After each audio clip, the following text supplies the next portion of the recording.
Madame la présidente du campus francophone, cher Claude, mesdames et messieurs, chers amis qui nous écoutez ici ou depuis chez vous. Comme l'an dernier, c'est un plaisir et un honneur d'ouvrir votre cycle de conférences, cher Claude, et comme l'an dernier, je m'exprimerai dans cette enceinte universitaire à titre strictement personnel.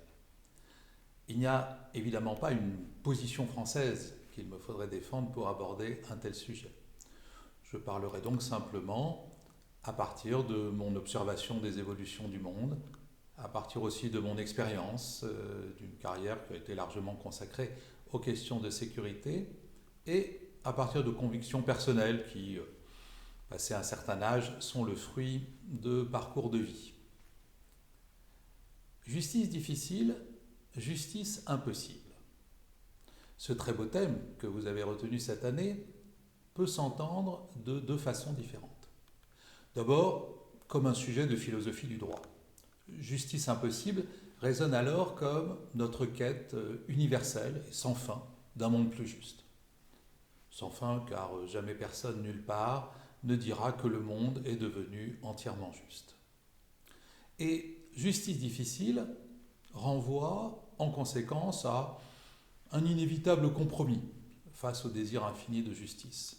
Le droit, l'existence nécessaire des lois qui, adaptées aux circonstances, ne seront jamais assez justes, paraîtront toujours bancales ou limitées et se trouveront finalement ignorées ou renversées par la demande insatiable de justice.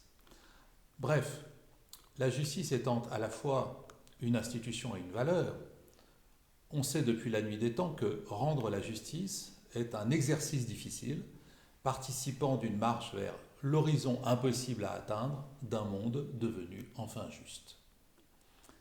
Mais nous pouvons aussi entendre le thème de cette année de façon différente, celle d'une justice chaque jour plus difficile à rendre du fait des évolutions d'un monde devenu particulièrement complexe. La question devient alors, qu'est-ce qui, dans notre modernité, voire notre hypermodernité occidentale, rend non seulement difficile, mais parfois carrément impossible, l'exercice même de la justice. Et comme nous sommes dans cette université de tous les savoirs, je propose de relever le défi d'approfondir simultanément les deux approches, tournées vers la philosophie et la modernité, afin de donner à notre sujet toute sa profondeur. Commençons par une constatation d'évidence. Dans notre monde bouleversé par les crises successives, les inégalités croissantes et les pertes de repères, le sentiment d'injustice progresse partout, ce qui se traduit par d'innombrables manifestations de frustration et de revendication. D'abord, nous payons cher les craquements chaotiques d'un monde en mutation. La globalisation se faisant par le marché et non par le droit, elle engendre des inégalités économiques colossales. Et elle entraîne, de la part qui s'en trouve, de ceux qui s'en trouvent exclus, volontairement ou non, des réactions de rejet qui vont du simple repli identitaire ou communautaire jusqu'aux formes les plus violentes de la révolte.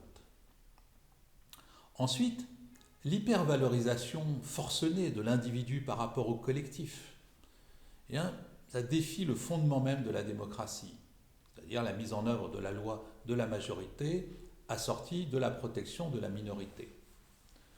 Nos sociétés, qui tentent de concilier compassion, empathie et narcissisme exacerbé, oublient que l'injustice n'a pas de réalité du seul fait de la plainte du frustré qui proclame une injustice. D'où, par réaction, le ressentiment des majorités silencieuses devant les déchirures sociétales créées par les excès d'un droit à la différence, octroyé à des groupes souvent ultra-minoritaires au nom d'un progressisme autoproclamé. De même, le bon sens économique considère-t-il avec une défiance justifiée le passage vécu comme abusif du droit de au droit à, C'est-à-dire du droit de se loger au droit à un logement, du droit de travailler au droit à un travail, etc. Puis peut-être un jour le droit à un revenu à vie.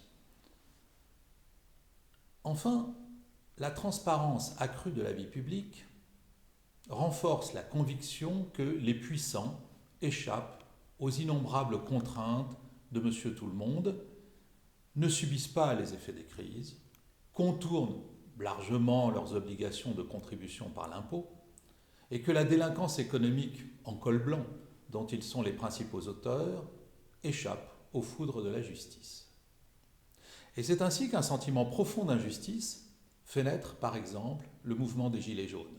Cette colère contre les inégalités, les abandons, les formes multiples de mépris, accompagnées au demeurant de violences et de saccages condamnables, et qui a placé l'État et notre modèle de société sur la sellette.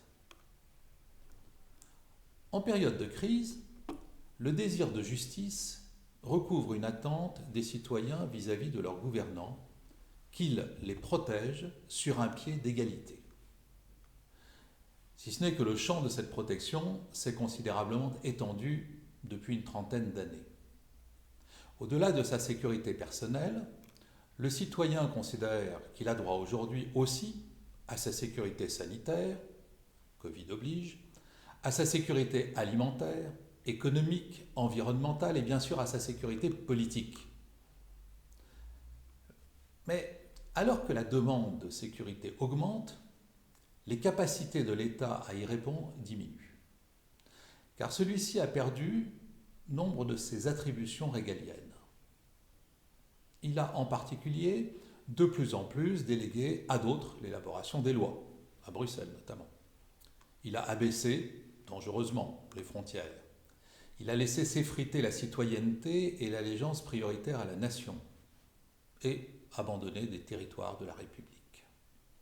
Et du fait de ces faiblesses devenues structurelles, l'État ne parvient plus à répondre aux crises qu'en édictant, d'une part, de nouvelles normes dont la finalité et la cohérence échappent souvent à la compréhension du plus grand nombre, et d'autre part, des dispositifs d'exception qui se traduisent toujours peu ou prou par une atteinte aux libertés publiques, dans un contexte où chaque citoyen tente à être considéré comme un suspect potentiel. Alors forcément, l'institution judiciaire, dont le prestige et la force ne sont que le reflet de ceux de l'État, eh bien, elle subit le même discrédit que celui-ci quand on ne l'accuse pas de surcroît d'un comportement non exemplaire. Et la voilà donc accusée de trois faiblesses. D'abord, de ne pas répondre de façon adéquate à une demande d'ordre, d'autant plus forte que le pays traverse plusieurs crises simultanément. On pense bien sûr au terrorisme et au vif débat sur l'équilibre à trouver entre sécurité et liberté. On pense aussi à l'exaspération de la population devant ces individus relâchés en fin de peine alors qu'ils sont encore dangereux. Ou encore au désenchantement des policiers qui voient vite ressortir libres des délinquants et criminels qu'ils ont mis longtemps à attraper. On reproche ensuite au système judiciaire d'être en décalage par rapport à l'évolution du monde et à la réalité de nos sociétés. Il est sûr que, par exemple, les évolutions technologiques sont si rapides que le droit court après la technologie. C'est vrai à l'évidence dans le cyberespace, qui est encore mal régulé, et où, selon l'expression consacrée, Internet rapproche le criminel de sa cible et l'éloigne de son juge. C'est vrai dans la finance déterritorialisée, comme aussi, tout le monde a entendu parler, des manipulations de masse menées parfois depuis l'étranger sur les élections, par le biais du big data et des réseaux sociaux. Mais aussi, désormais, des vols de propriété intellectuelle par le hacking à distance ou l'utilisation des imprimantes 3D, ou bien encore l'utilisation frauduleuse des crypto-monnaies comme le Bitcoin, etc.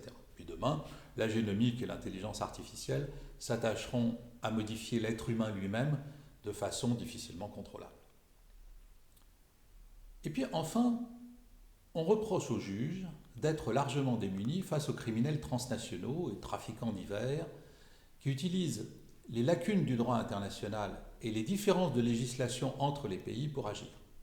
Et puis pour trouver refuge dans des pays plus accueillants que d'autres où ils se sentiront à l'abri. Exemple d'actualité, la difficulté d'édicter et surtout de faire respecter des règles environnementales communes, et ça ouvre des opportunités formidables aux criminels. Alors, cela va de la gestion des déchets urbains aux poubelles nucléaires, des trafics d'espèces rares au trucage des quotas de pêche, de la déforestation abusive à la mise en dépendance de populations par les OGM, de la manipulation financière sur les quotas carbone à celle sur le cours boursier des terres rares, etc. Ce n'est pas le lieu de décrire ici un catalogue de mesures à prendre pour améliorer une situation dont on voit combien elle est devenue difficile. Mais permettez-moi de rappeler quand même quelques principes, à mon avis essentiels, valant ligne d'action. D'abord, la nécessité absolue pour se charger de faire respecter la loi, de ne pas transiger sur leurs obligations. Alors ça peut paraître un truisme, mais il faut rappeler par exemple que la dégradation sécuritaire en France tient largement au non-respect de la règle en vue d'acheter localement la paix sociale via d'innombrables petits accommodements et entorses à la loi, décidés sur le terrain par les élus, les policiers, les juges d'application des peines, etc. Ensuite, le respect du juge et de l'institution judiciaire. La mise en cause de l'autorité judiciaire est dégradante lorsqu'elle est le fait de voyous incultes, mais elle devient dangereuse lorsqu'elle est le fait de responsables politiques, populistes ou non. Cela vaut dans chaque pays, mais aussi pour les grandes instances judiciaires internationales, parfois critiquées et dévalorisées sans vergogne. Je pense notamment à la Cour pénale internationale, emblématique d'une démarche cherchant à faire prévaloir le droit sur la force, dans un monde qui, oublieux des leçons des guerres du XXe siècle, semble régresser vers un retour d'une prévalence de la force sur le droit. Enfin, il y faut des moyens. Or, non seulement pour éviter nombre de dysfonctionnements, de retards et de surcharge de travail identifiés chez nous depuis longtemps, mais aussi et peut-être surtout parce que l'adaptation du système pénitentiaire à de nouvelles populations carcérales est désormais une urgence, tant la prison est devenue en quelques années un incubateur de la radicalisation, en particulier de l'islamisme violent. Et à ne pas suivre ces règles simples, et quelques autres que nous n'aurons pas le temps d'évoquer, comme le secret de l'instruction, ici contourné aujourd'hui, on court un danger essentiel, celui d'empêcher la justice de remplir son rôle. Mais au fond, quel est ce rôle aujourd'hui ? La France étant un pays syncrétique, d'héritage judéo-chrétien et gréco-latin, sa conception du fonctionnement de la justice reflète profondément ses apports civilisationnels. Et à l'image de l'honnête homme des Lumières, nous pouvons tous revendiquer d'être des enfants d'Athènes, de Rome et de Jérusalem, je veux dire des enfants de la raison, du droit et de la transcendance monothéiste. Et si j'évoque la transcendance, c'est que depuis toujours, le désir de justice relève de l'essence même de l'humain et apparaît constitutif d'un monde authentiquement religieux, c'est-à-dire relié. Mais je l'évoque aussi parce que l'histoire montre la limite de la compréhension de l'homme devant la souffrance qui peut lui être infligée.